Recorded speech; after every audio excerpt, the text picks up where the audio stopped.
오늘 오전 박근혜 대통령께서는 2016년도 예산안 편성 방향과 국정 전반에 관한 국회 시정연설을 하셨습니다.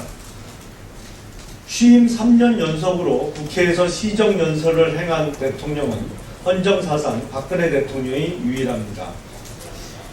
이는 국민의 대표인 국회를 존중하고 국정 운영에 있어 국회의 협력을 중요시하는 대통령의 진정성의 표현입니다.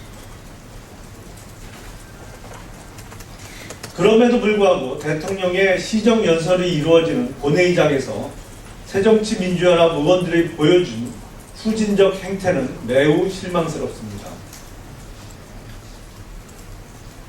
국회의장의 수차례 반복된 만류에도 불구하고 새정치민주연합의 의원들은 역사교과서 정상화에 반대하는 인쇄물 시위를 계속하였습니다. 국회가 국민의 대표인 것은 사실입니다. 그러나 박근혜 대통령도 국민이 뽑은 대통령입니다. 지난 국정감사에서 야당 의원들은 국민의 대표인 국회에 대한 예절과 권위를 내세우며 피감기관 증인들을 상대하였습니다. 야당 의원들은 다른 사람들에게는 왜 엄격한 예절을 요구하면서도 시정연설을 위해 국회를 찾은 대통령께는 예절을 갖추지 않는 것입니까? 야당의 의도는 명백해 보입니다. 역사교과서 문제를 지속적으로 정치 쟁점화하여 야당 내의 갈등과 분열을 감추고 지지 세력의 결속을 도모하려는 것으로 보입니다. 하지만 2016년도 예산안의 하지만 2016년도 예산안을 설명하기 위해 국회를 찾은 대통령 앞에서도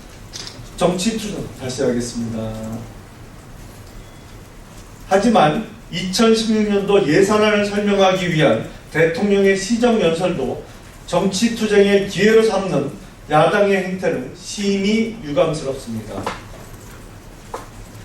새정치민주연합은 대통령의 시정연설 앞에 인쇄물 시위를 한 자신들의 모습이 국민들께 어떻게 비춰질지 자성해 보기 바랍니다.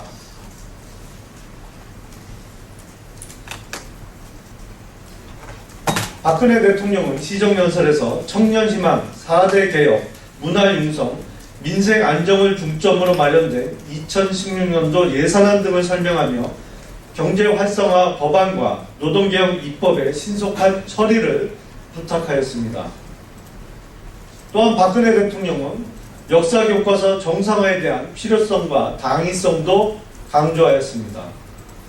이제 국회가 답할 차례입니다. 아이들의 역사교육을 바로잡는 것, 경제와 민생을 살려 국민들이 먹고 사는 문제를 해결하는 것에는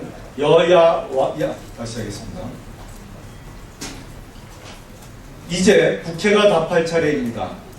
아이들의 역사교육을 바로잡는 것, 경제와 민생을 살려 국민들이 먹고 사는 문제를 해결하는 것에는 여야가 따로 있을 수 없습니다. 새누리당은 남은 정기국회에서 경제 활성화와 민생 안정, 청년 일자리 창출을 위해 최선의 노력을 다할 것입니다. 새정치민주연합도 이에 적극 동참해 주길 촉구합니다.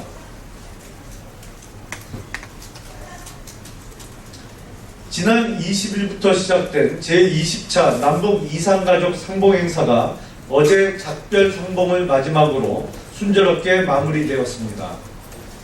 이번 상봉은 1, 2차에 걸쳐 970명의 이산가족이 65년 만에 가족을 만날 수 있었던 뜻깊은 자리였습니다. 이산 가족들은 2박 3일의 짧은 만남을 뒤로하며 남과 북으로 발걸음을 돌릴 수밖에 없었습니다. 이번 이산가족 상봉을 계기로 남과 북의 평화적 기류가 확대되기를 기대합니다. 남과 북은 지난 8.25 합의를 통해 남북관계 개선을 위한 회담을 서울 또는 평양에서 빠른 시일 내에 개최하기로 합의한 바 있습니다. 남북관계 개선을 위한 회담을 조속히 마련하여 이산가족 상봉의 정례화와 상시 접촉 방안 등을 남북의 평화적 교류를 위해 논의해야 할 때입니다.